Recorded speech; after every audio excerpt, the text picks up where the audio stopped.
Bismillahirrahmanirrahim. Assalamualaikum warahmatullahi wabarakatuh. Waalaikumsalam warahmatullahi Innal hamdalillah nahmaduhu wa nasta'inuhu wa nastaghfiruh wa na'udzubillahi min syururi anfusina wa sayyiati a'malina. Man yahdihillahu fala mudhillalahu wa may yudlil fala hadiyalah. Asyhadu an la ilaha illallah wahdahu la syarikalah wa asyhadu anna Muhammadan abduhu wa rasuluhu alladzi la nabiyya ba'dah. Wala haula wala quwata illa billah wa ba'd.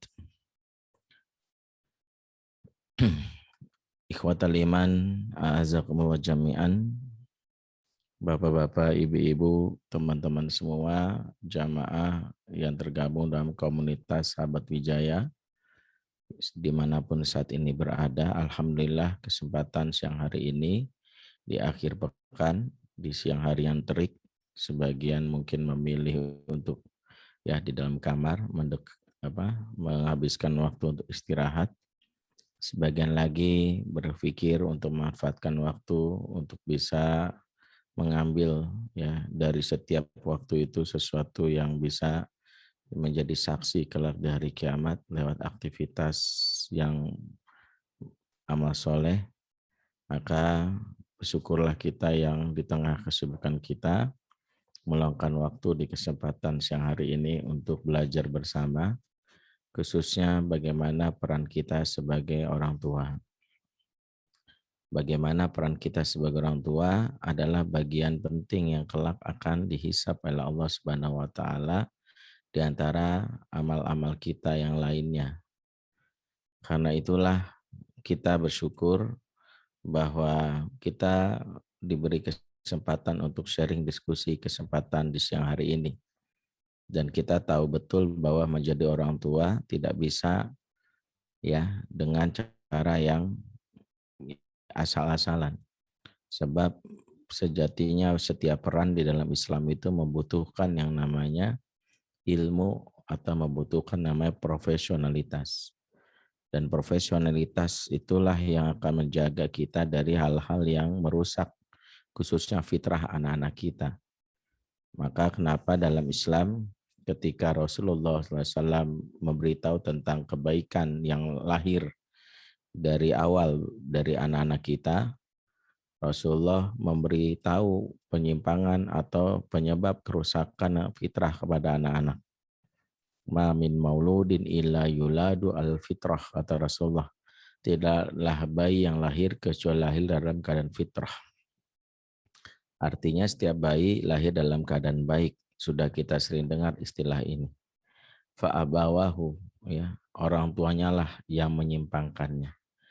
Jadi kalau kita perhatikan bahwa hadis ini memberitahu bahwa penyimpangan atau kerusakan fitrah disebabkan yang paling utama adalah orang tuanya. Jadi tertuduh pertama dalam keburukan anak itu adalah orang tua. Bagaimana bisa orang tua melakukan penyimpangan terhadap fitrah kebaikan anak? Maka jawabannya adalah orang tua yang tidak punya ilmu, yang kita kenal dengan malpraktek di dalam pengasuhan. Dan inilah yang dibahas oleh Rasulullah SAW. Idza wusidal amru ila ghairi ahlihi fantazirus sa'ah. Jika suatu urusan diserahkan kepada yang tidak paham ilmunya, maka tunggulah datang masa hancurnya. Maka kita belajar bagaimana kita jangan sampai menjadi orang tua yang melakukan kesalahan. Tentu tidak mungkin ortu benar terus. Tapi kalau kesalahan ini kita lakukan berulang-ulang tanpa perbaikan, maka anak-anak kita rusak dikarenakan kesalahan tersebut. Dan ini yang wajib kita hindari. Termasuk bagaimana kita kesalahan dalam pola asuh ini adalah kesalahan yang paling mendasar, yaitu menyalahkan pihak luar yang justru dianggap meracuni pola asuh kita. Sebagian besar orang tua merasa bahwa punya pola asuh yang sudah solid. Dan kadang-kadang merasa bahwa anak itu pastinya harus ya mengikuti pola asuhnya dan lebih fokus tanpa mengikuti pola asuh yang lain. Kenapa saya bilang hal ini sangat boleh dibilang hal yang fatal salahnya? Karena orang tua lupa bahwa anak kita, pendidikan kita itu bukan mensterilkan. Jadi pendidikan pengasuhan itu bukan sterilisasi. Karena sterilisasi yang kita bangun kepada anak-anak justru rentan membuat anak kena virus atau pilek. Ya. Makanya baginda Nabi SAW dalam mendidik para sahabat tidak dengan konsep steril. Para sahabat ketika masuk Islam nggak disuruh gini, kumpul. Jangan berteman sama orang-orang itu. Tidak. Dibiarkanlah para sahabat ini berteman dengan orang-orang yang mungkin jelas-jelas rusak. Pola asuhnya berantakan kasarnya gitu. Tapi ada peran Rasul yang inilah dasar pertama kita tidak perlu mengkhawatirkan double standar. Tema kita kan hari ini dibarengi dengan kekhawatiran. Bagaimana Ustadz kalau misalnya kita ini double standar? Maksudnya gimana? Iya, dengan mertua, dengan itu. Pertama, nggak perlu khawatir. Sejatinya tidak ada anak yang kita harapkan steril dalam pola asuh. Yang kita harap adalah anak yang imun. Anak yang imun adalah anak yang dia setiap melihat sesuatu yang berbeda dengan apa pengajaran dari orang tuanya, maka dia akan bertanya kepada siapa? Kepada orang tuanya. Kepada orang tuanya. Makanya para sahabat ketika melihat fenomena yang dianggap aneh di sekitarnya, maka mereka bertanya kepada Rasul. Itulah cikal bakal munculnya ayat-ayat Quran yang dimulai dengan kalimat yas'alunaka. Yas'alunaka artinya apa? Mereka bertanya tentang. Mereka bertanya apa? Bertanya tentang apapun yang mereka bingungkan dan mereka tanyakan langsung kepada narasumber yang asli, yaitu adalah baginda Nabi Shallallahu Alaihi Wasallam. Jadi dalam hal ini ketika kita menjadi narasumber yang dipercaya oleh anak, sedemikianlah anak-anak akan para sahabat begitulah yang dialami oleh anak-anak, mereka akan bertanya. Makanya salah satu yang wajib kita khawatirkan kalau anak-anak itu nggak pernah nanya. Nggak pernah nanya, ya kasih tahu nggak pernah nanya. Ketika anak tidak pernah nanya inilah bahaya. Maka pertanyaan-pertanyaan anak meskipun kadang-kadang membuat kita, loh kok pertanyaannya aneh ya? Kok pertanyaannya begini ya? Maka jangan merasa khawatir. Justru itu lahir dari kebingungan atas double standar yang mungkin dialami oleh orang tua dan pihak luar. Entah itu kakek nenek, entah itu tetangga, entah itu saudara. Maka salah satu yang harus kita kuatkan kepada anak sebelum kita merasa cemas dengan pengasuhan di luar, kuatkan dulu pola asuh kita itu dengan satu hal yang menjadi dasar dalam pengasuhan. Apa itu? Ikatan hati. Itulah yang tidak mungkin dilakukan oleh orang lain. Bagaimana ikatan hati itu menjadi dasar pertama yang membuat kita nggak perlu cemas dengan segala hal yang ada di luar. Karena sejatinya kita tidak menginginkan anak kita itu menjadi anak yang tadi steril. Saya ingat salah satu orang tua yang mensterilkan anaknya justru akhirnya curhat banyak ke saya dan malah kelimpungan ya, karena semuanya dibilang gini, nggak boleh, rumah kita nggak ada TV, nggak ada gadget, kamu boleh hafal Quran, papa pengen kamu jadi hafiz gitu. Bagus sih, tapi begitu papahnya keluar kota, mamahnya mungkin lagi sakit, anaknya itu kan bengong, akhirnya main ke tetangga. Selama ini dia nggak pernah nonton TV, begitu dia nonton TV di tetangga norak gitu, begitu tetangga nyetel TV melihat iklan aja itu anak sampai terpukau gitu, wow iklan, nggak pernah ngeliat iklan. Sampai segitu norak yang kata temen, udah enggak, gue mau tahu. Jadi sampai segitunya.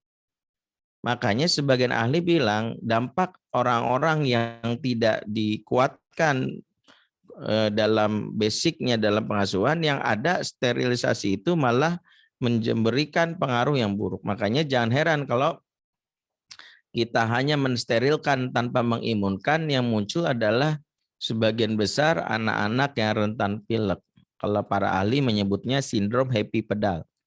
Sindrom happy pedal itu ada sebagian orang yang justru lebih liar lagi ketika dia mendapatkan kebebasan. Ya, contohnya sindrom happy pedal itu kan kayak sebagian orang yang terjebak macet di jalan tol, macetnya panjang sampai berapa kilo gitu. Begitu dia sampai di ujung pusat kemacetan, ada sumbernya misalnya kecelakaan, kemudian dia udah lelah banget nih. Begitu dia udah bebas kemacetan, apa yang dia lakukan? Ngebut sengebut-ngebutnya. Sebagian menyebutkan setelah itu malah muncul kecelakaan, mobil udah kecelakaan. Maka ada sebagian anak seperti itu, disterilkan oleh orang tuanya, nggak boleh, ya. Justru pas SMP, pas SMA liar deh. Ada yang lulusan pesantren lebih gila lagi dalam urusan berkaitan dengan misalnya syahwat. Begitu mengenal jatuh cinta, lebih parah lagi hubungannya. Kenapa bisa demikian? Lagi-lagi kita merasa mengkhawatirkan double standar itu, tapi kita lupa bahwa dasarnya itu tidak ada double standar selagi kita melakukan satu tugas pokok dalam pengasuhan yang kita kenal dengan istilah ikatan hati. Makanya PR pertama ortu itu yang kita lakukan adalah yang kita kenal dengan nama ikatan hati atau emotional bonding. Itulah mengapa ibu yang memberikan kecukupan emosi di umur 0 sampai 2 tahun, di mana Al-Quran sudah menceritakan bagaimana tahapan yang wajib distimulasi. Di surat An-Nahl ya, ayat 78, ada tiga organ atau 3 tumbuh kembang yang wajib kita stimulan. Allah berfirman, wallahu akhrajakum min butuni ummahatikum la ta'lamuna syai'a wa ja'ala lakum as-sam'a wal absar wal afidah la'allakum tashkurun. Allah keluarkan kamu dari perut ibumu dalam keadaan tidak tahu apa-apa, dan Allah menjadikan 1 pendengaran, 2 penglihatan, 3 afidah alias hati atau emosi, agar kamu bersyukur. 3 yang akan muncul di awal-awal setiap anak baru lahir. 1 pendengaran, 2 penglihatan, barulah 3 muncullah hati atau perasaan. Maka yang mau kita pelajari, ayat ini kan memberi sebuah pengajaran. Siapa yang sering didengar oleh anak di masa kecilnya, siapa yang sering dilihat oleh anak di masa kecilnya, maka itulah yang akan masuk ke tahapan ketiga, memberikan ikatan hati atau emosi bagi anak. Maka salah satu hal yang mungkin harus dipenuhi oleh seorang ibu, karena ibu yang menentukan di umur-umur awal, di umur 0 sampai 2 tahun, pastikan menyusui dengan baik. Menyusui dengan baik itu salah satunya bukan air susu saja yang dimasukkan ke dalam perutnya anak. Sebab istilah menyusui ini istilah yang disalahpahami. Kan saya sudah kasih susunya Ustadz. Full 2 tahun. Itu memberi susu. Kalau menyusui atau ar-radha'ah, cirinya adalah bagaimana si anak itu menempel putingnya, bibirnya itu ke putingnya si ibu. Disitulah terjadi apa yang kita kenal sebagai interaksi antara bibirnya dengan puting yang menciptakan chemistry. Antara bagian sensitif di bibir dengan yang namanya puting sensitif, terjadilah getaran seperti ya energi listrik. Ada sensasi yang memberikan sentruman. Itulah yang membentuk bonding, emotional bonding. Maka di saat kita lalai dalam hal ini, ya, dalam hal ini memberikan yang namanya ya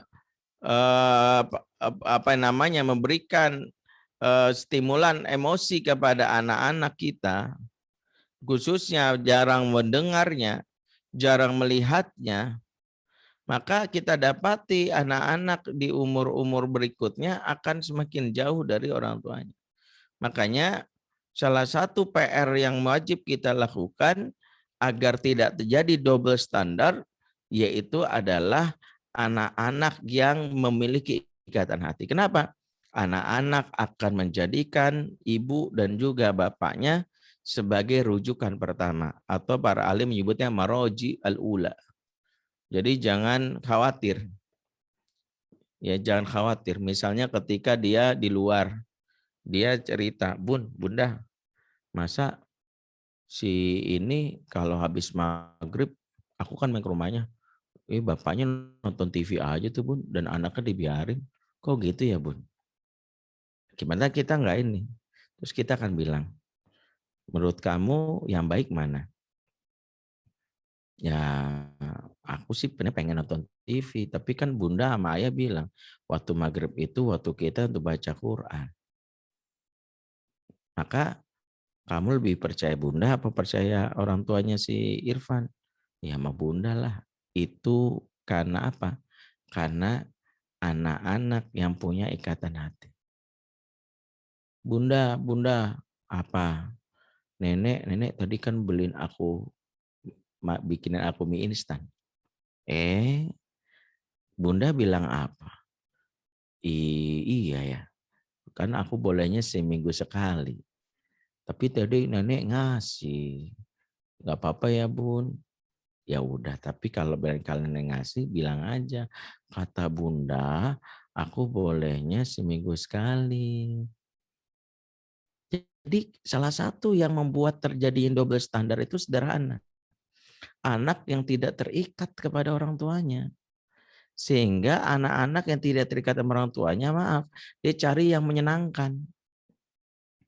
Dia cari yang menguntungkan dirinya. Kalau menguntungkan ya dicari.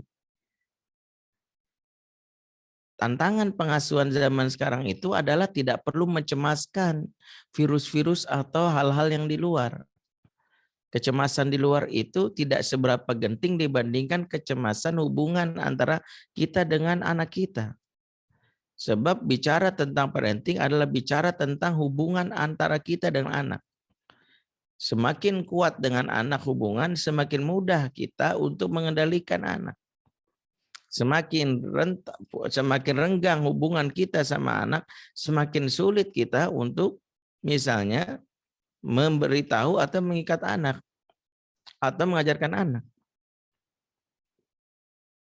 Inilah salah satu yang memang harus jadi maaf.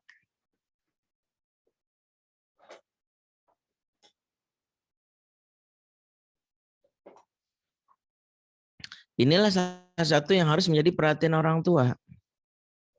Ya. Sebagian besar pengaduan-pengaduan misalnya yang berkaitan dengan perilaku anak, ada orang tua yang lebih mempercemaskan pengaruh di luar dibandingkan hubungan di dalam.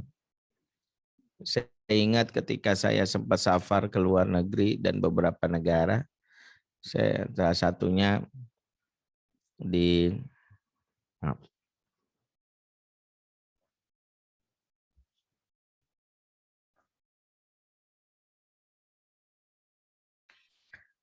ada keselak ya. Salah satu yang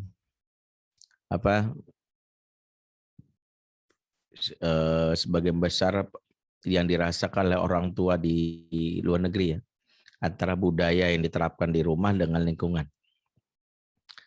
Jadi ada kisah-kisah yang sangat mengkhawatirkan sebagian besar orang tua di luar. Saya pernah ngisi di sebuah majelis di Australia kalau nggak salah, di sebuah rumah yang pasangan yang kajian itu dihadiri oleh mixed couple ya, pasangan yang Indonesia dan warga setempat hadir, biasanya karena pernikahan gitu. Ketika saya ngisi di rumah tersebut, sebelum kajian dimulai, pada saat kajian lagi berlangsung malah tiba-tiba lewat seorang anak itu, umur 18 tahun lah. Anak ini lewat dengan PD-nya, dia lewat depan saya, kemudian masuk sebuah kamar di samping sempat saya ngisi kajian, dan dengan tanpa merasa bersalah dia membanting pintu, jeger gitu. Kita jadi kiku kan, Bingung kan gitu ya. Saya mencoba untuk nyantai. Oke, berikutnya saya ngisi kaji. Karena dia pede banget jalan gitu di depan keramaian. Kalau orang timur kan permisi gitu. Ini enggak, tampang bule gitu. Ya, kemudian selesai kajian, saya ngobrol lah sama tuan rumah iseng-iseng.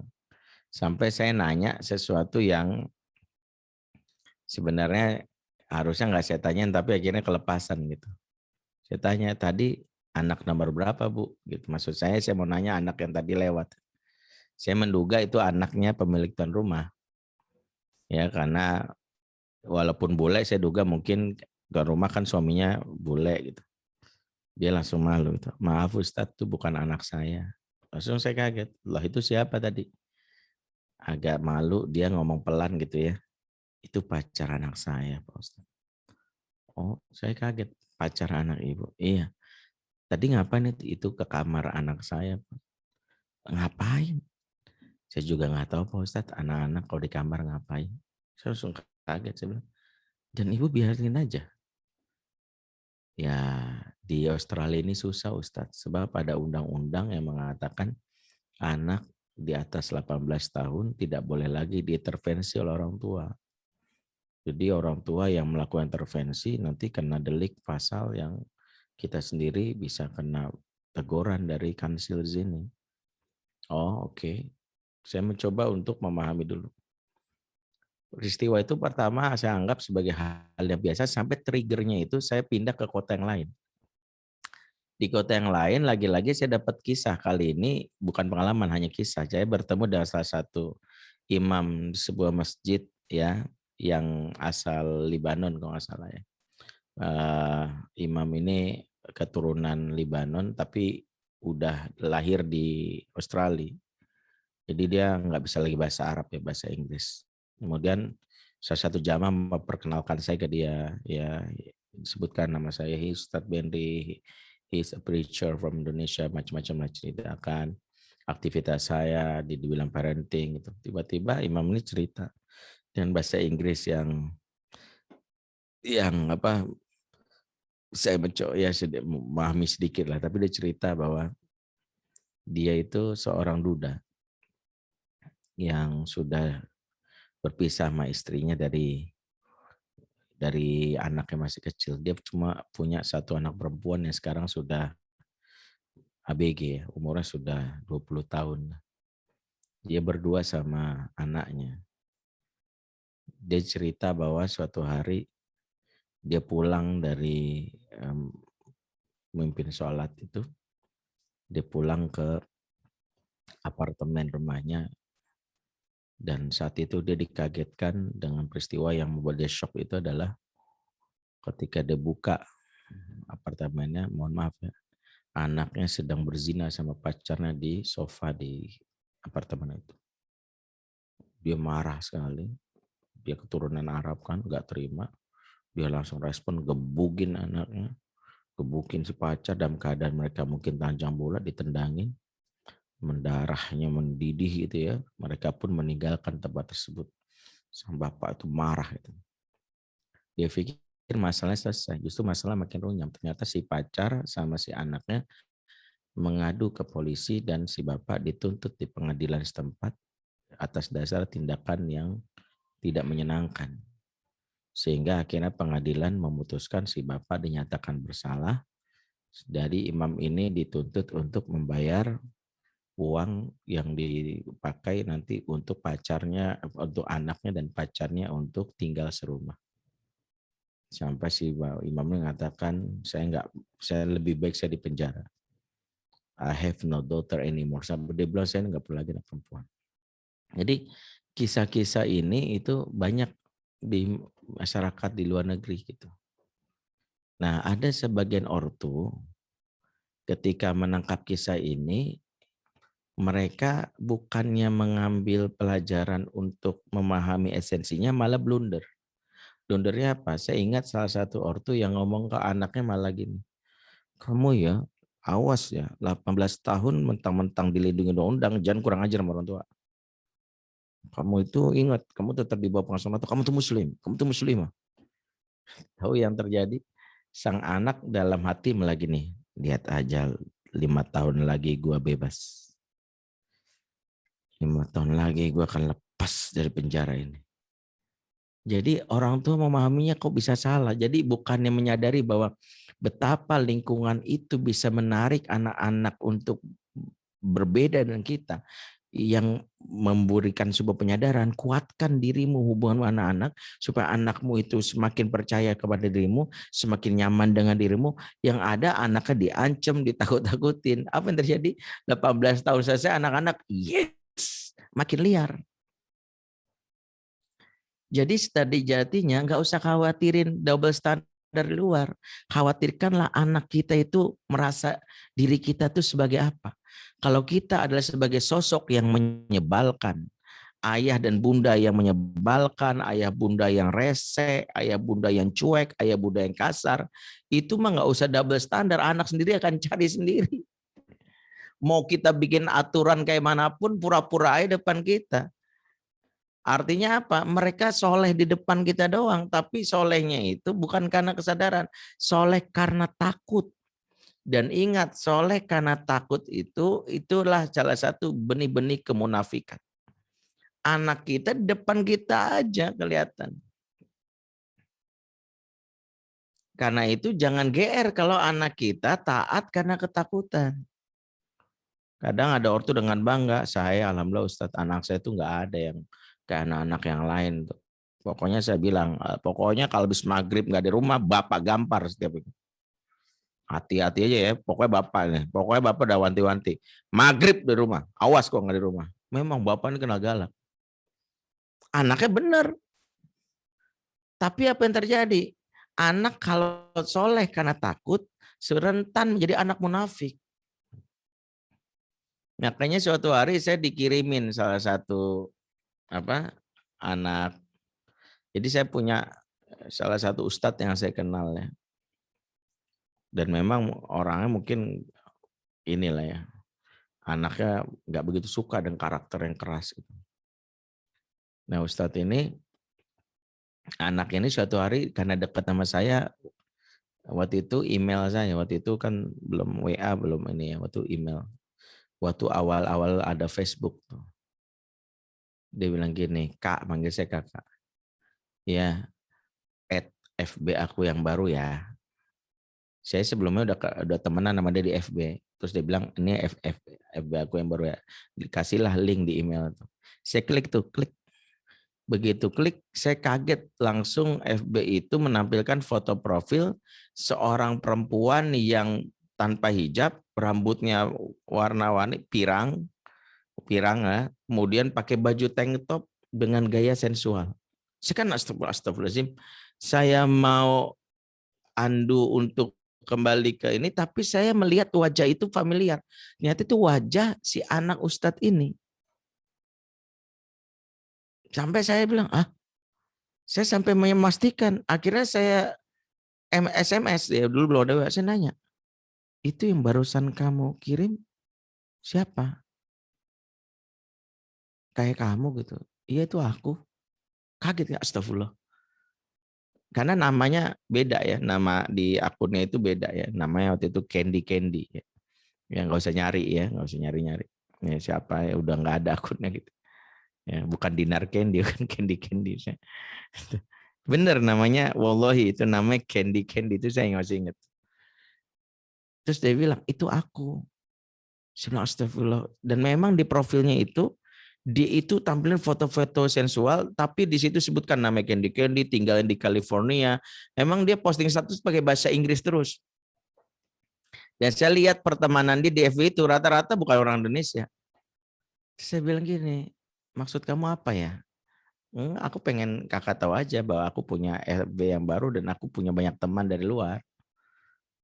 Terus kenapa kamu tampilin foto kayak gitu? Kan kamu tahu, ya aku mau ini aja. Aku tuh capek loh kak, kata dia. Aku tuh kayaknya nggak pernah buka hijab dari kecil deh, kayak dari bayi aku pakai hijab deh.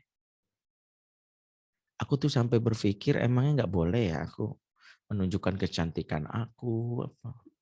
Saya mencoba mendengar dulu, saya nggak bantah dulu. Aku pengen dunia tahu aja, aku tuh cantik. Ya saya bilang kamu cantik kok. Tapi Terus saya bilang, dengan pakaian sensual kayak gitu, kamu nggak khawatir ada orang-orang yang akan mungkin berbuat jahat sama kamu? Itulah kenapa aku add kakak. Supaya kakak menjaga aku, supaya aku nggak dikerjain orang. Saya bilang justru kakak nggak menjaga kamu. Ya, kakak justru khawatir ngelihat kamu kayak gini, kakak nafsu. Gitu. Saya bilang kayak gitu aja, jujur. Maaf ya, kakak kayaknya nggak bisa ya. Langsung saya mau nggak mau saya harus batalkan pertemanan itu buat diri saya juga, dan saya ngomong sama istri saya waktu itu mau nggak mau supaya nggak salah paham gitu ya. Artinya fenomena ini banyak di masyarakat. Jadi bukan double standar yang kita khawatirkan. Nggak ada double standar bagi anak yang sudah punya ikatan yang kuat sama ortu. Karena kalimat yang dia lakukan adalah kata papa gue, kata mau nyokap gue, begitu. Saya punya kawan seorang guru TPA, dan ini ceritanya menarik. Bagaimana dia pernah dikerjain dalam tanda kutip oleh siswanya. Jadi dia pernah bilang gini, karena guru TPA kan dia bilang gini, anak-anak hari ini kita mau praktek sholat. Yuk ikutin apa ibu guru ya. Ya, kita mau sholat zuhur, kita baca niat dulu ya. Usolli fardan zuhri. Tiba-tiba ada satu anak bilang gini, Bu guru, ya kata papaku niat nggak usah dilafazkan. Papaku kan Muhammadiyah. Langsung gurunya diam. Ya, kamu maunya gimana? Enggak, aku nggak mau. Aku nggak biasa lafalkan. Ya udah nggak apa-apa. Tuh, double standar nggak? Kagak. Anak percaya sama bapaknya. Nggak bakalan double standar. Dia lebih percaya sama orang yang dia ini. Akhirnya gurunya aja dilawan, dalam tanda kutip ya. Sampai dia ini curhat sama saya. Curhatnya apa? Bingung ya. Bingung kenapa? Iya, itu anak itu. Saya bilang harusnya kamu tuh apresiasi. Bilang gini, salam buat bapak kamu ya. Hebat kamu. Memang harusnya anak itu percaya pertama sama bapak ibunya sebelum orang lain. Jadi sebagian besar yang kita kenal double standar yang itu adalah kalau mistrust itu muncul atau distrust. Distrust itu dasar pertama adalah bonding yang nggak kuat. Karena kalau anak bondingnya kuat, dia itu apa yang dinasihati oleh orang tuanya itu yang dia rekam sampai dewasa. Sehingga kalimat yang selalu dia ingat adalah kata bokap gue, kata nyokap gue.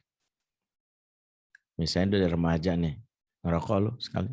Sorry ya, gue nongkrong doang nggak ngerokok. Gak apa-apa sekali doang nyobain. Nah, gue nggak mau ya. Sekali doang, ngapa sih lu sorry, jangan paksa gue. Sekali doang lu. Dasar bencong lu Apa kata dia? Enggak, justru kata bokap gue, bencong banyak rokok. Jangan tersinggung ya, ini kata bokap gue. Kata bokap gue, bencong banyak rokok. Kata bokap gue, kata bapak gue. Inilah yang hilang. Di masyarakat kita yang hilang itu kalimat ini. Anak-anak yang gampang percaya sama sembarang orang. Jadi memang salah satu efek yang kita dapati anak-anak yang kuat sama kita, sampai dia sendiri punya daya sensor yang kuat sama orang lain. Jangan salahkan sama anak yang kalau ketemu lingkungan baru, dia ketemu orang baru nggak mau salaman. Itu benar. Karena sensornya kuat. Justru para pelaku predator seksual itu mengincar anak-anak yang nggak punya hubungan kuat sama ortunya, maka gampang banget salaman. Jadi saya sendiri nggak pernah memarahi anak-anak yang kalau ketemu saya nggak mau salaman. Kadang ibu-ibu aja tuh yang kadang-kadang salaman Ustaz, salaman Ustaz, salaman. Kita ini langsung marahin anak kita. Ketika anak gak mau itu tandanya dia itu normal. Karena dia punya sensor di telapak tangannya. Sensor itulah yang menunjukkan orang ini tuh siapa. Salah satu skill yang dikuasai oleh konselor, ini saya kasih tahu bocoran ya. Ini di kajian lain nggak saya kasih tahu. Saya ini konselor terlatih. Saya pernah melakukan konseling sama anak-anak di LP anak di Tangerang. Terus ditantang sama sipirnya gini. Sipirnya. Mas, manggilnya Mas saya. Di sebelah situ ada satu anak tuh liar banget. Kita udah nyerah lah. Kalau Mas bisa nanganin dia, kita kasih makan hebat deh gitu. Saya tertantang. Akhirnya saya datangin tuh anak. Tahu cuman butuh 7 menit saya untuk ngobrol akrab sama dia. Tahu nggak? Semua anak yang sudah mau salaman sama kita, itu sudah mau dibawa kepada niat kita. Makanya hipnotis bermula dari salaman. Makanya teknis pertama menjerat anak tuh lewat salaman. Karena salaman itu sensor pertama seorang itu merasa nyaman atau tidak. Makanya kalau orang nggak salaman, tandanya nggak nyaman. Itulah kenapa Megawati sama Surya Paloh nggak salaman. Karena lagi nggak nyaman. Makanya anak-anak itu kalau nggak mau salaman sama orang baru, jangan diomelin. Mak bapaknya aja pengen kesannya anak soleh. Dia lagi sensornya jalan. Kita punya teman baik dulu waktu kuliah. Kita ceritain. Kita cukup bilang aja, ini Tante Irna. Teman bunda waktu kuliah. Baik banget. Mau salaman nggak? Nggak usah diomelin. Tante maafin ya, Nisa belum nyaman. Nggak apa-apa. Nanti seiring dengan kita ngobrol nih sama tante ini, dia kan melakukan observe. Ih tante baik ya. Ih tante ngasih, tante ngasih logam mulia ke mama. Kan dia lihat tuh. Ya Allah tante juga ngasih cek murah gitu kan ngelihat. Pulang itu ditawarin mau gitu ya. Apalagi ketika netipin uang angpau ke anaknya. Mau anak-anak itu punya sensor dalam telapak tangan. Makanya hormati. Karena kalau saya bukan sebagai ustadz, saya paling mudah jadi penjahat. Khususnya penjahat predator seksual. Karena saya tahu cara menjerat anak-anak di usia TK, di usia SD. Salah satunya ngajak salaman. Dan ada teknik membuat anak mau salaman. Banyak tekniknya, nggak usah saya sampaikan di sini. Ya, banyak tekniknya. Anak-anak mau salaman tuh banyak tekniknya. Cuman saya sekarang udah malas pakai teknik ini. Makanya saya kalau ada anak-anak yang nggak mau salaman, biarin aja. Biarin aja, nggak usah. Walaupun saya bisa membuat dia langsung salaman sama saya. Biarin aja. Maka kenapa anak nggak mau salaman? Karena dia belum merasa percaya kepada orang lain. Dan itu karena dia merujuk ke orang tuanya. Beda dengan anak yang nggak punya ikatan kuat. Gampang banget percaya. Jadi jangan GR ya. Kalau di sebuah sekolah ada anak yang kok sama guru barunya langsung pecicilan kan ada ya. Sama gurunya langsung Pak Guru nempel. Kalau saya khawatir tuh sama anak itu. Itu anak yang rentan. Biasanya nggak dekat sama bapaknya. Karena dia nggak dapat figur bapak, dapatlah guru yang baik banget. Terus dia langsung minta gendong sama gurunya, minta ini. Nah, yang seperti ini. Jadi masalahnya bukan double standar lagi. Masalah double standar itu selesai kalau kita ini punya bonding yang kuat. Bonding yang kuat itu adalah kata kuncinya. Makanya para ulama mengingatkan tentang tahapan mengasuh itu lewat beberapa kalimat. At-ta'lif qabla ta'rif, at-ta'rif qabla taklif. Ikat hatinya sebelum kamu ngasih tahu. Kasih tahu lah sebelum kamu kasih tugas. Jadi ikat hatinya dulu. Jadi bikinlah supaya dia terikat. Karena kalau anak sudah terikat, gampang dikasih taunya. Kalaupun kan efek pertama, anak yang sudah terikat itu gampang dikasih tahu. Karena dia ada rasa percaya. Itulah yang membuat kenapa anak-anak itu kalau sudah terikat itu, dia mendengar itu apa ya siapa yang bicara. Makanya jangan menganggap anak-anak itu kayak santri. Kalau santri itu kan unzur makola wala tanzur man kola kan gitu ya. lihat apa yang dibicarakan, jangan lihat siapa yang bicara. Ini teori doang. Prakteknya nggak begitu. Kita aja kadang ngelihat siapa yang bicara, bukan ngelihat apa yang bicarakan. Jujur, kita itu waktu pilpres kemarin, kalau dengerin ceramah ustadz yang beda pilihan politik sama kita, ogah banget. Bisa ada ustadz beda pilihan politik sama kita, tuh dia ceramah, kita skip langsung, pindah channel. Kenapa? Karena kita ngelihat bukan apa yang dibicarakan, lihat siapa yang bicara. Kita aja begitu kok. Apalagi anak-anak. Makanya anak-anak itu ngelihat siapa yang bicara. Kalau ortunya yang dicintai, yang dikagumi, yang bicara, didengerin. Gak usah jauh-jauh deh. Kasus BTS Meal itu kemarin itu, lihat apa sih BTS Meal itu isinya. Tapi orang kalau udah saking cintanya, wah, disuruh apa juga jadi. Sampai dijual 1 juta aja dibeli paperbacknya. Saya punya kawan juga cerita sebelum BTS Meal ini, dia cerita punya apa, dia punya murid yang ngefans sama Cristiano Ronaldo. Ronaldo pesepak bola yang handsome itu, katanya ganteng, kaya, ya, terus dermawan. Ya, waktu kasus apa lockdown itu dia kan bikinin hashtag ya, stay at home. Begitu kita tahu rumahnya, dia beli pulau, pantes. Dia bikin hashtag stay at home. Yang dia punya pulau, di pulaunya dia ada rumahnya luas, ada kolam renang, ada playground. Lu enak. Lah yang kasihan stay at home rumahnya 3x2. Lu lagi, stay at home gua aja sumpek gitu. Lah kalau Ronaldo stay at home enak, rumahnya seluas itu. Nah, suatu hari Ronaldo itu kan followernya di IG 250 juta kalau nggak salah. Ya. Suatu hari Ronaldo ngiklanin produk sampo, ya saya nggak usah sebut lah sampo merek apa, cari aja di IG-nya. Nah waktu dia ngiklanin produk sampo ini, kawan saya itu cerita, itu dia punya murid yang ngefans itu langsung beli sampo itu, padahal kepalanya botak. Bayangin, kepala botak beli sampo, ini sama kayak orang ya nggak doyan ayam beli BTS Meals, itu kan isinya ayam tuh.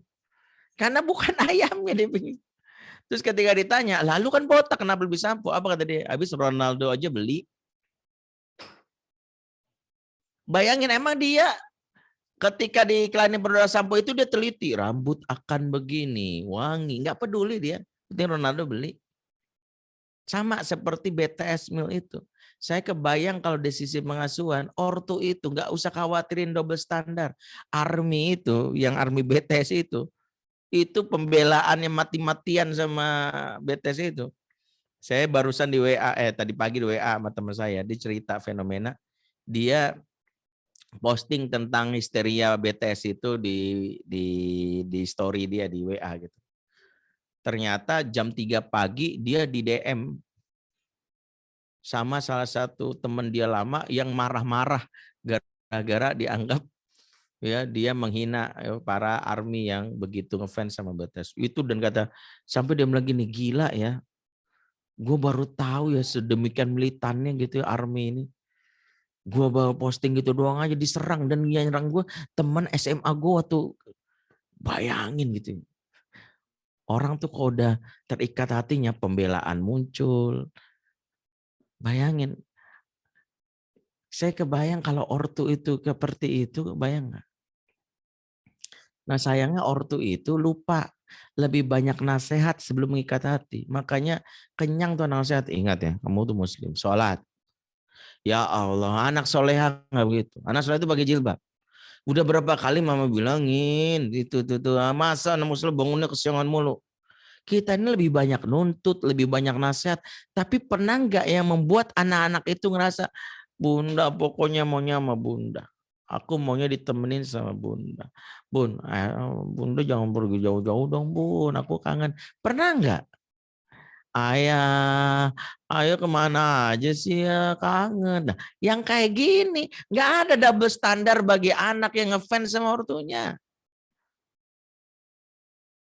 Jadi kalau ada yang ngerasa double standar, periksa kita sama anak tuh apa. Karena anak itu ketika tantenya bilang gitu, nih permen, enggak. Kata bunda, aku udah makan permen hari ini, nggak boleh. Dia akan ngomong gitu. Kalaupun dia kelepasan, dia akan cerita, Bunda, tadi kan aku dikasih permen. Kan hari ini janjinya gimana? Iya, kita dengan bilang, dan kali kamu boleh nolaknya kok, tapi hari ini nggak apa-apa, ya. Maafin ya bun, enak.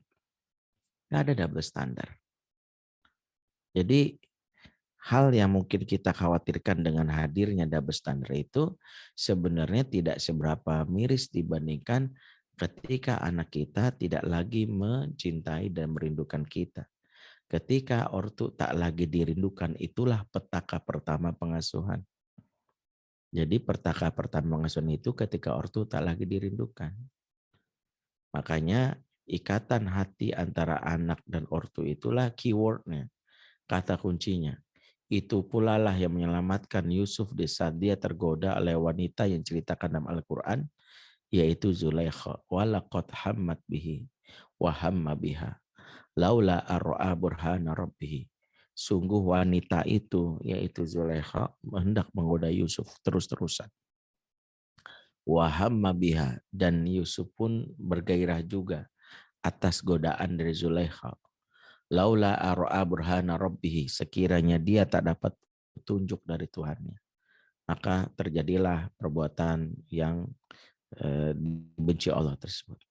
Allah melihat hambanya Yusuf sedang digoda Zulaikha dan Yusuf ternyata nafsunya naik karena itu. Maka Allah beri petunjuk kepada Yusuf untuk bisa melewati hal tersebut. Pertanyaannya bagaimana cara Allah memberi petunjuk? Ternyata Allah memberi petunjuk kepada Yusuf bukan memberi gambar neraka saat itu. Tidak. Allah memberi petunjuk dengan cara menampilkan wajah ayahnya yang telah terpisah jauh darinya, di mana ayahnya ada di Palestina, sementara Yusuf di Mesir. Dan saat itu ayahnya menasehatinya di dinding tempat Yusuf hampir berbuat maksiat. Ya, berkata ayahnya, ya Yusuf, atahumu bi amali sufa wa anta maktubun fil anbiya. Yusuf, kenapa kau lakukan perbuatan yang tercela sementara engkau tercatat ya sebagai orang-orang sebagai para sementara engkau tercatat sebagai bagian dari nabi. Melihat mendengar nasihat ayahnya dan melihat wajah ayahnya, Yusuf langsung sadar.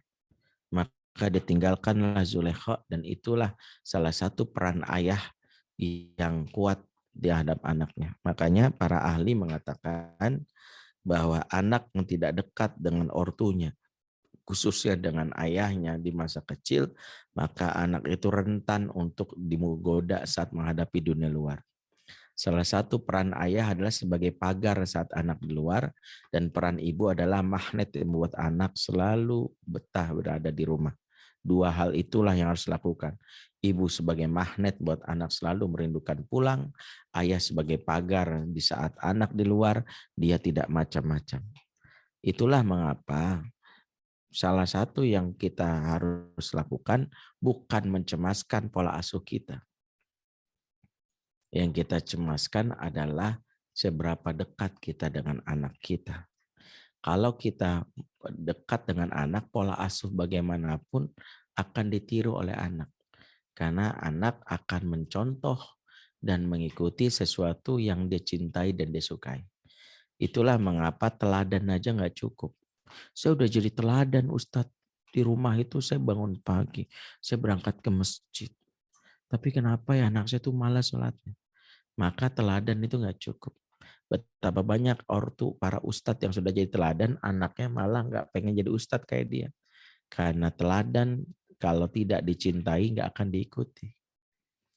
Orang hanya mengikuti apa yang dicintai, apa yang disukai. Makanya ketika Ibrahim menyembelih Ismail, Ibrahim sudah memastikan anaknya mencintai dirinya. Salah satunya ketika kalimat Ismail apa? Ya abati, wahai ayahku sayang. Jadi anaknya itu mengatakan kalimat yang menunjukkan cintanya kepada ayahnya. Tapi ya saya pikir itu mungkin untuk mengulas apa yang menjadi tema kita, bagaimana double standar itu sejatinya pasti akan terjadi karena kita punya cara yang berbeda dalam mengasuh dengan orang lain. Tapi ketika kita sudah dekat secara emosi dengan anak, maka tidak perlu khawatir tentang pengaruh dari luar, karena anak hanya akan mengikuti, mendengar dari ortu yang dekat secara emosi dengannya. Wallahu a'lam bishawab, mudah-mudahan bermanfaat. Aku lu qouli hadza fastaghfirullahu li wa lakum. Wassalamualaikum warahmatullahi wabarakatuh.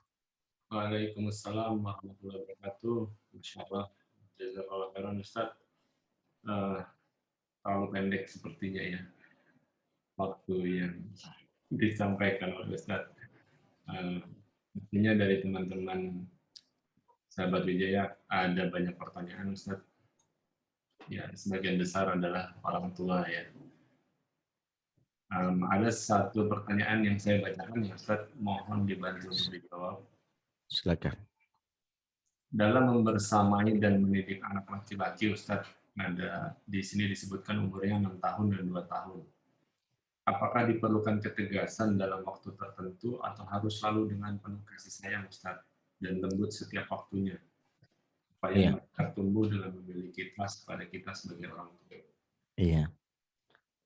Al-Quran menyebutkan konsep dasar pengasuhan lewat praktek yang dilakukan dari Rasulullah Shallallahu Alaihi Wasallam, di mana Rasul disebutkan wa ma arsalnaka illa mubasyira wa nadhira.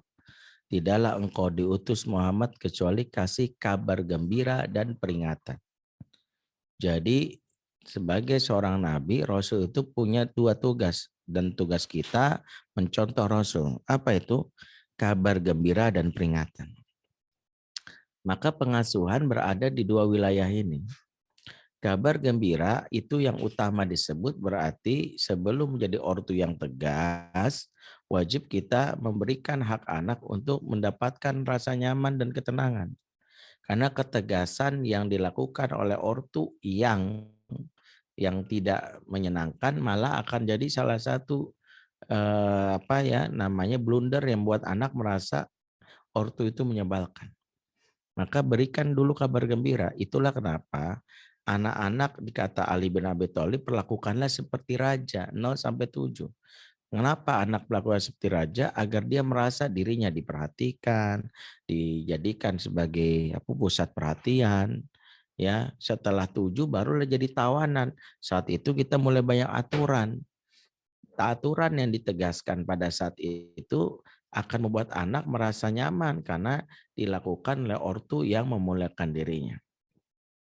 Maka yang pertama adalah kalau tanya apakah kita bukannya laki-laki, laki perempuan itu wajib tegas. Tapi bedakan tegas dengan keras atau kasar. Banyak kita salah kaprah, seolah-olah tegas itu harus bentak. Seolah-olah tegas itu harus marah.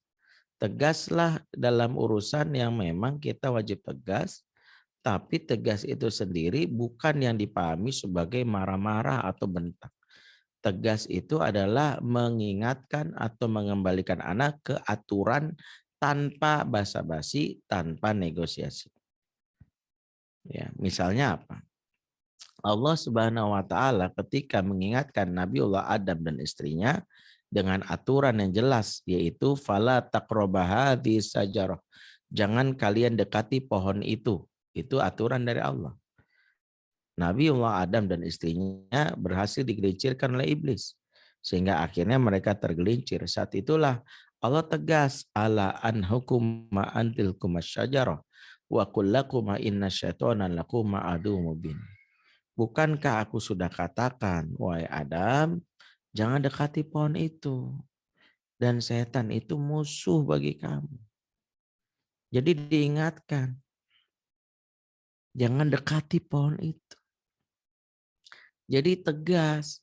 Makanya kalau kita misalnya buat aturan itu, kalau tegas itu bukan marah-marah, cukup bilang, nak, bukannya papa sudah kasih aturan kalau habis maghrib gimana? Enggak nonton TV, silakan matikan. Enggak usah marah-marah. Dan tegas itu memang ujung-ujungnya esnya hilang, jadi tega. Makanya jadi tega dan itu enggak masalah. Ya, terutama kapan ketegasan ini dilakukan selepas anak 7 tahun. Karena tegas itu identik dengan aturan dan aturan diberlakukan saat anak sudah usia tamyiz. Kalau aturan itu dilakukan sebelum tamyiz malah jadi beban. Karena emosi cuman mengenal dua saja, like or dislike. Terlalu banyak aturan bagi anak TK. Akan membuat anak TK nggak suka. Makanya anak TK itu belum banyak aturan dan kewajiban. Yang ada arahan dan inspirasi serta motivasi. Itulah kenapa perintah sholat itu bukan dari sedari dini. Kata Allah, kata Rasulullah, muru aladakum bisolahum abna usab'i sinin. Perintahkanlah anakmu sholat saat berumur apa? 7 tahun. Karena 7 tahun adalah titik awal anak-anak sudah kena aturan. 7 tahun. Jadi kalau mau tegas 7 tahun, jangan dari umur 1 tahun bayi nangis. Bayi nggak boleh nangis. Bayinya bunda harus tegas. Ya nggak bisa. Bayi disuruh happy. Bayi nggak boleh nangis. Baru lahir, nggak ada. Anak bunda lahir dari perut langsung ketawa. Nggak boleh nangis. Yang nangis awas. Nggak bisa. Makanya aturan ada. Kadang-kadang orang itu lucu. Ada yang nanya masa gini, anak saya umur 2 tahun Ustadz. Ya boleh nggak saya kasih aturan itu untuk keluar pakai jilbab? Ini saya ketawa aja. Saya bilang anak 2 tahun mah Bu ya, mau lo jompalalitan juga. 2 tahun mah nggak usah terlalu banyak aturan, mau ngapain ntar kasusnya kayak anak-anak tadi. Sampai dia ngerasa kayaknya gue dari kecil pakai jilbab deh. Anak 2 tahun mah biasanya cuma bilang aja, bunda aja pakai jilbab mau nggak? Pakai jilbab enak loh. Gitu kalau dia nggak mau ya udah capek ya udah. Ayah mau ke musola, mau ikut sholat, ayo. Dan ketika dia berisik, ya udah tertib ya nak, tertib ya. Ternyata nggak bisa anak-anak lari-lari. Terus kita mau bilang anak kita itu, oh kalau gitu nggak usah. Kamu akan papa hukum. Karena nggak apa, mau dihukum apa anak umur 5 tahun. Orang dia juga nggak ngerti itu. Biarin aja namanya anak-anak. Kita ini kadang-kadang lupa. Makanya tegas itu boleh bahkan wajib. Syaratnya satu, selesaikan aturan. Yang kedua, sebelum menyesuaikan aturan wajib kita dulu menjadi orang tua yang dicintai. Yang ketiga adalah tidak bersikap kasar atau keras. Ya, yang keempat sesuai dengan usianya di atas 7 tahun. Ya, wallahu a'lam bishawab.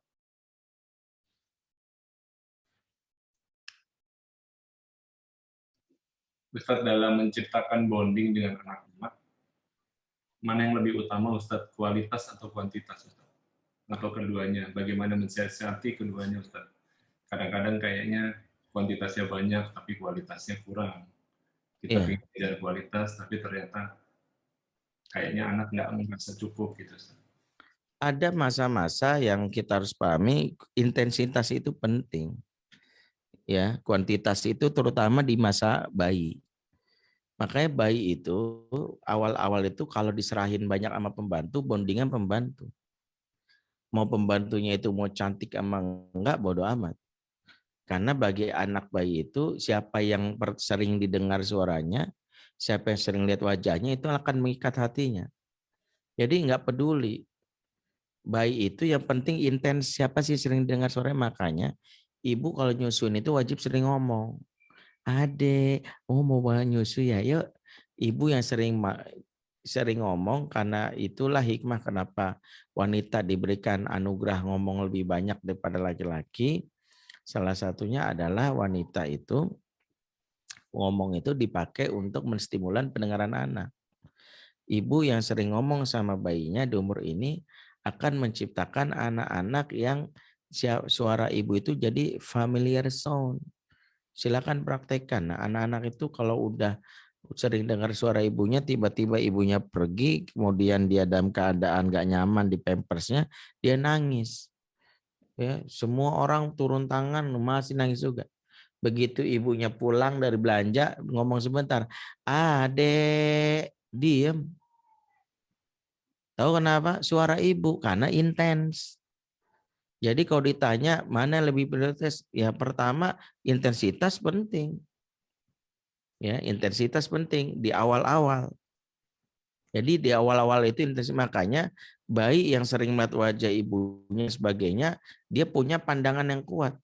Contoh sederhananya deh, bayi umur 3 tahun, 4 tahun. Ya, saya kadang-kadang iseng, coba lakukan tes. Nih taruh bayi di sini, itu di hadapan ibu-ibu tuh ada beberapa artis cantik. Ya, ada ibu, ya ibunya, ada siapa di, mungkin ada Luna Maya, ada siapa lagi, ada Siren Sungkar, ada Zasya Sungkar, ada Dewi Sandra gitu ya. Ada siapa lagi, Lucinta Luna gitu siapa misalnya. Tiba-tiba semua orang disuruh memanggil anak ini sini, sini gitu. Sini gitu ya. Jujur aja tuh anak kira-kira milih siapa? Milih ibunya. Padahal Raisa misalnya ada di situ manggil sini Pak Gleson. Maaf ya. Dia akan manggil. Kenapa dia nggak mau sama Raisa? Kalau makanya bapaknya jangan dites. Kalau bapak dites pasti salah pilih. Ya kalau anak nggak bakal pasti milih maknya, walaupun wajah maknya di bawah standar SNI gitu. Nggak peduli dia pasti maknya, mama. Walaupun tante-tante cantik itu bilang, sini sama tante. Tahu nggak kenapa milih mamanya? Pada tuh berderet wanita-wanita cantik. Karena anak bayi itu rumusnya sederhana. Walaupun tante-tante ini bilang sini sama tante, dia sederhana aja. Tak pernah ku dengar wajah, tak pernah ku dengar suaramu selama ini. Tak pernah ku lihat wajahmu selama ini. Main peluk aja. Emang aku bayi murahan? Gitu. Dia itu kayak gitu. Anak-anak tuh gitu. Makanya kalau ditanya bagaimana Ustadz, intensitas itu wajib di umur 0 sampai 7 tahun. Makanya maaf-maaf kata nih, kenapa di luar negeri sudah ada gerakan ibu kembali ke rumah. Bahkan di Finlandia itu sudah mewajibkan ibu-ibu bekerja itu wajib cuti selama 2 tahun. Minimal 2 tahun wajib cuti. Karena nggak bisa digantikan. Mau pakai yang intensitas nggak bisa. Ternyata, mau pakai kualitas nggak bisa. Kualitas itu nanti, quality time itu nanti setelah anak lepas dari 2 tahun. Barulah di situ ada disebut quality time. Quality time itu memenuhi 3 standar. 1, saat anak lagi sedih, barulah kita hadir. 2, saat anak lagi sakit. 3, saat anak unjuk prestasi. Itu nanti. Tapi kalau dari kecil kita udah sering meninggalkan, susah. Makanya kombinasikanlah antara quality time dan kuantitas. Ya, wallahu a'lam bishawab. Buat teman-teman yang ada pertanyaan langsung kepada Ustadz, silakan raise hand, nanti dipersilakan untuk bertanya langsung.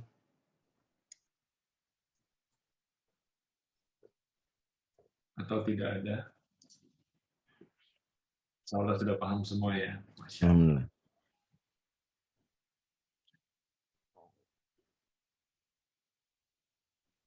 Ada? Nggak ada ya?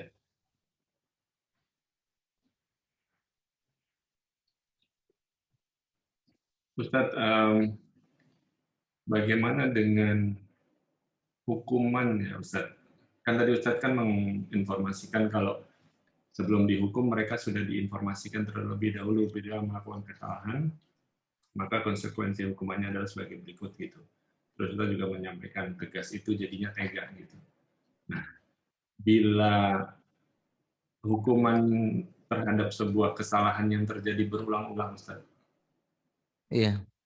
Itu bisa ditambah porsinya atau bagaimana mensiasatinya, Ustaz? Pertama, ya harus kita pahami istilah para ulama tentang al-uqubah. Al-uqubah itu dari kata aqobah. Aqobah itu akibah. Akibah itu akibat. Jadi hukuman itu adalah maknanya dalam bahasa Arab itu uqubah artinya akibat. Kalau dalam bahasa kita itu adalah konsekuensi. Makanya kita itu harus memberikan makna bukan hukuman tapi konsekuensi. Karena konsekuensi itu alias anak memahami hukum sebab akibat. Engkau malas, engkau gagal gitu. Itu anak memahami hukum konsekuensi. Engkau main api, kebakar. Engkau lambat, ditinggal. Itu konsekuensi. Itu yang pertama. Yang kedua, hukuman atau ukubah itu adalah kaidahnya ta'dib, laisa ta'dib. Mendidik bukan mengazab. Sebagian ortu itu menghukum itu untuk mengazab, yaitu menimbulkan rasa sakit. Padahal menimbulkan rasa sakit itu trauma. Yang benar itu takdib. Takdib itu mendidik. Ujung dari hukuman atau konsekuensi adalah iktiraf. Apa tuh iktiraf? Kesadaran mengenali kesalahan. Makanya ketika Nabiullah Adam dihukum akibat dia memakan buah terlarang, Allah keluarkan dari surga. Bukan disakiti, neraka, bukan dikeluarkan aja dari surga, kesenangannya ditarik. Maka Nabi Adam menyadari dan keluarlah doanya, Rabbana zalamna anfusana wa illam taghfir lana wa tarhamna lanakunanna minal khasirin. Jadi kalau kita simpulkan, hukuman itu akan membuat anak trauma kalau konsekuensi buat anak menyadari, iya aku nyesel tadi aku nggak dengerin kata bunda, aku tahu aku salah karena tadi mukul adik, aku menyesal deh tadi aku nggak ikut kuliah, macam-macam. Jadi kalau kita simpulkan, hukuman itu menyakiti, konsekuensi memberikan pelajaran. Maka ini juga yang harus dipahami oleh ortu. Yang ketiga, yang namanya konsekuensi itu relate. Seringkali kita memberikan konsekuensi nggak nyambung. Mecahin piring, konsekuensinya push up. Nyambungnya di mana? Yang ada anak senang mecahin piring, gara-gara itu otot gue gede gitu. Gue mau mecahin piring sering-sering. Itu kalau boleh dipilih itu sama adik Ray itu dipilih itu. Setiap ngelewatin istri atau anaknya pecahin piring aja suruh push up, asik. Kita ini lupa nyambung. Hukuman mecahin piring apa? Beresin piring. Enak aja. Beresin, tapi ini itu konsekuensinya. Ya. Hukumannya terlambat apa? Ya nggak belajar. Terlambat nggak ikut pelajaran gitu. Jadi kadang-kadang kan orang tua nggak nyambung. Anak yang ini bersihin kamar mandi, terlambat sholat bersihin kamar mandi. Nggak ini terlambat sholat, hukumannya adalah sholat tepat waktu dan istighfar. Ya kalau perlu apa penyebab sholatnya? Terlambat sholatnya gara-gara main game, baru gamenya diambil itu. Karena ketika Umar bin Khattab tambah sholat gara-gara kebunnya, di ini kan kebunnya. Dijual kebunnya. Jadi harus cari yang nyambung. Harus cari yang nyambung. Nah sekarang kalau kita sudah memahami konsep, nah ini pembahasan ini saya nggak bisa ulas panjang, itu ada bab tersendiri di dalam Khazanah Parenting Islam ya. Jadi yaitu sekedar poin-poinnya saja. Belum nanti kalau bab memukul itu ada lagi pembahasannya. Tapi ada nggak hukuman dalam Islam? Ada. Tapi hukuman itu bukan ta'zib ya, tapi ta'dib. Ya. Nah pertanyaannya adalah kalau udah berulang-ulang gimana Ustadz? Apa yang kita lakukan? Satu, kalau udah berulang-ulang evaluasi. Jangan-jangan kita nggak mendidik. Tadi jangan-jangan kita hanya menghukum, tidak mendidik. Contohnya apa? Kenapa anak berulang-ulang? Satu, karena dia nggak ngerti tentang konsekuensinya. Jangan-jangan dia nggak ngerti kenapa sih bundanya ngelarang tuh atau ayah yang larang. Dua, jangan-jangan hukumannya terlalu berat yang dia sendiri nggak bisa melakukannya atau aturannya terlalu berat. Misalnya apa? Ada anak yang dari umur 3 tahun udah diwajibkan bangun tahajud. Misalnya. Ya terlalu berat. Ukur. 3, jangan-jangan hukuman itu tidak menimbulkan kesadaran. Ya, itu juga harus evaluasi. Maka apa yang kita lakukan? Yang kita lakukan adalah duduk bersama, maka kita bicara lagi. Maka kita jelaskan. Tahu nggak kenapa? Nah sekarang yang kedua, jelaskan aturan. Yang berikutnya, yang ketiga, anak boleh memilih aturan atau konsekuensi yang harus dia peroleh, yang harus dia jalani. Dan itu boleh. Yang terakhir tegas. Kalau udah tegas ya sudah, dievaluasi aja.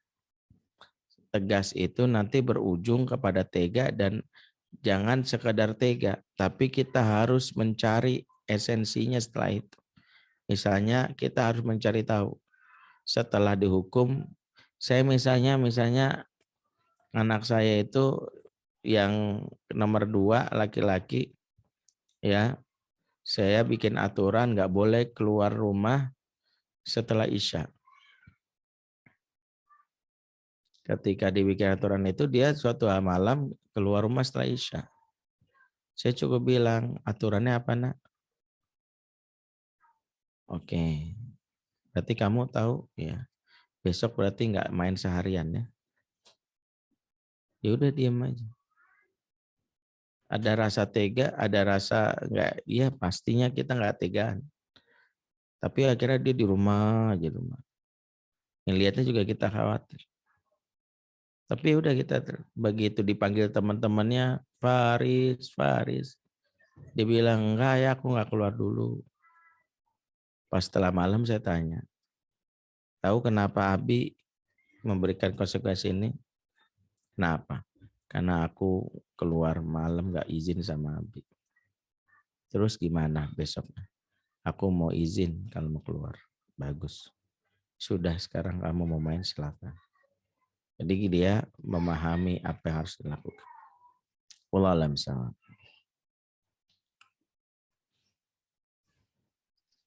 Satu lagi Ustadz, pertanyaan ada yang resen. Silakan Dwi ya.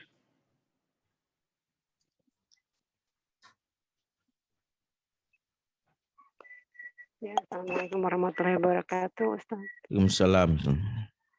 Nah, ini mau mempertanyakan masalah ikatan hati ini, Ustaz. Mungkin kita sebagian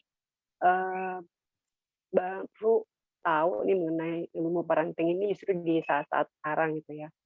Nah, sementara mungkin anak-anak kita sudah terlanjur ABG atau sudah besar gitu. Nah, ini untuk memperbaiki ikatan hati kita dengan anak kita tuh apa tuh kiat-kiatnya? Ya. Baik. Yang pertama, perusak ikatan hatinya kita kenal dulu. Sebagian besar perusak ikatan hati itu adalah luka pengasuhan yang tanpa sadar kita goreskan di saat anak 0 sampai 7 tahun. Dan luka itu berbekas. Apa tuh luka pengasuhan? Sesuatu yang diterima oleh anak di masa kecil yang membuat perasaan dia menjadi tidak nyaman dan berjarak dengan ortunya. Dan membuat dia akhirnya merasakan rasa trauma. Mungkin nggak orang tua melakukan, mungkin walaupun nggak sadar. Maka untuk melihat sejauh mana ikatan hati ada namanya intimacy meter. Ya, pembahasan ini memang sedikit panjang karena kita membahasnya durasi 7 jam di kelas kami, sharing kelas. Kalau mau bergabung ada sharing kelas selama 2 hari berturut-turut dibimbing oleh saya, ada Kak Hilman dan Ayah Hirwa Rinaldi. Judulnya Membayar Utang dan Membasuh Luka Pengasuhan. Ada 15 indikator anak-anak itu sejauh mana kedekatan nama kita, namanya intimacy meter. Intimacy meter itu derajat keakraban.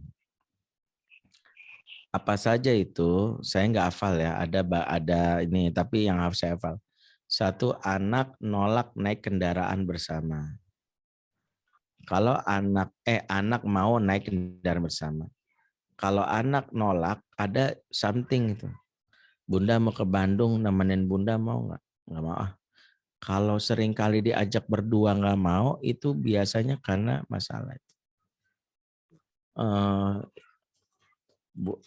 Yang kedua, anak nggak spontan.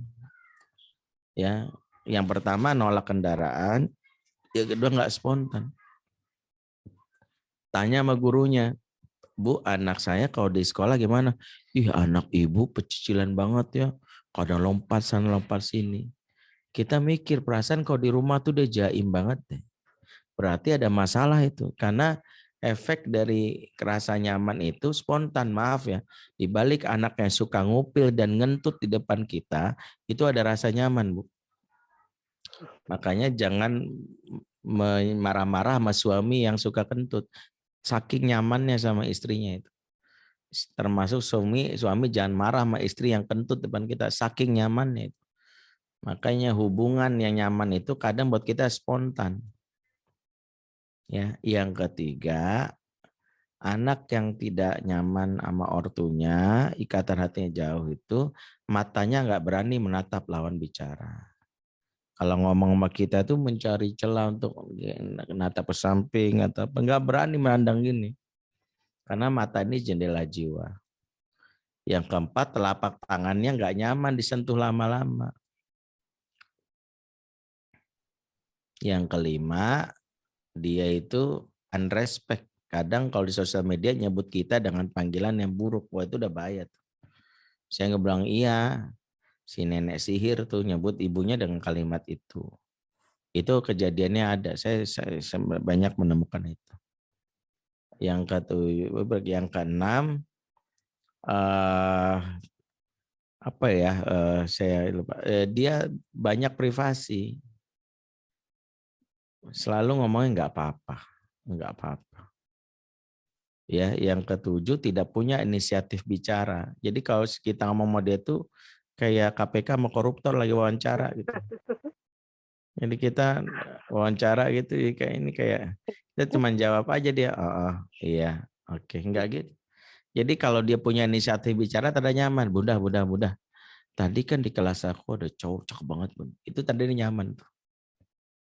Kalau dia punya inisiatif.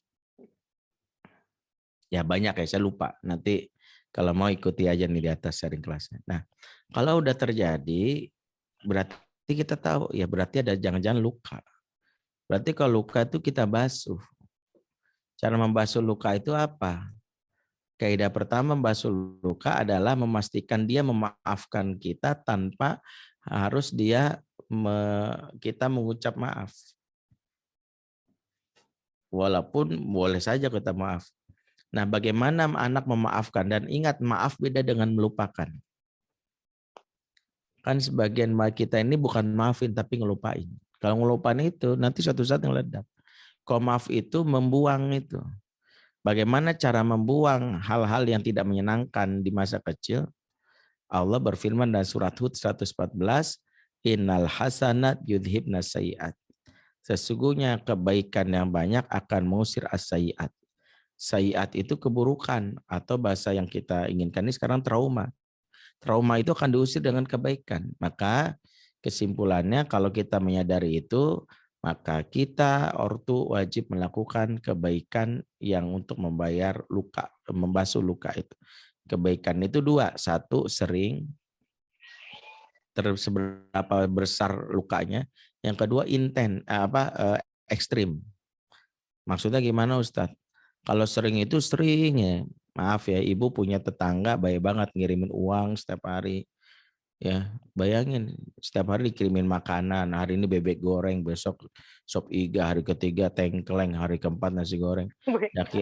Di akhir bulan dia transfer ke rekening kita 10 juta. Waduh. Kalau ada tetangga kayak gini kasih tahu saya ya. Kali aja masih kosong lahan sebelah. Suatu hari dia beli mobil. Mobilnya dua, satu di parkir. Dan sementara parkirannya nggak muat, mobilnya garasi kecil. Nah kita ini punya carport atau punya garasi, tapi isinya pot bunga doang, nggak punya mobilnya, kita baru brosurnya doang. Tiba-tiba dia datang nih tetangga bayi ini, Jeng, ya maaf banget, boleh minta tolong? Oh iya boleh, apa? Enggak nih, suami dapat rezeki dari kantor, dapat mobil. Ya kita sih terima ya, nama rezeki ya. Tapi kita bingung nih, kan parkirannya nggak muat. Sementara kita mau renov, kata tukangnya renov sekitar 2 bulan. Kalau misalnya nih tuh sementara kita naruh mobilnya di tempat Jeng dulu 2 bulan, boleh nggak? Coba aja. Bisa nggak nolaknya? Oh maaf ya, ini parkiran spesial buat keluarga saya. Orang lain haram. Nggak mungkin nurani kita. Oh silakan. Ini pot bunga gangguin aja. Gitu. Makanya kalau kita sering berbuat baik, orang lain enggak enakan. Itulah kenapa cukong-cukong baiknya di awal sama calon pemimpin. Itulah sejarah kenapa ustadz-ustadz itu wajib kaya. supaya banyak ngasih ke calon penguasa. Supaya apa? Kalau nanti penguasanya itu berkuasa, ustadz bisa ngatur. Karena dulu sering ngasih. Masalahnya ustadz sering ngasih proposal. Itulah membuat nggak pernah didengerin. Cukong-cukong ngasihnya tanah. Nah itu sejarahnya Bun. Jadi pengasuhan tuh kayak gitu. Kalau kita ngasih anak cuman pas ulang tahun doang, nggak ngerasa sama anak. Yalah ulang tahun doang. Yang itu pertama. Kedua ekstrim. Kebaikan ekstrim itu yang speechless. Ya itu contohnya banyak lah. Makanya kalau anak sampai, ya Allah mama lakukan ini buat aku. Gitu. Itu membuat yang namanya Ismail itu nggak bisa macam-macam sama ibunya. Karena yang lakukan Hajar itu udah ekstrim banget, itu bolak-balik melakukan itu. Anak mana yang diceritain tentang mamanya dulu hampir mati. Kamu tahu nggak mama hampir mati demi kamu. Wah itu langsung diem tuh. Speechless. Makanya itu yang harus diceritakan. Ya, Allah alam.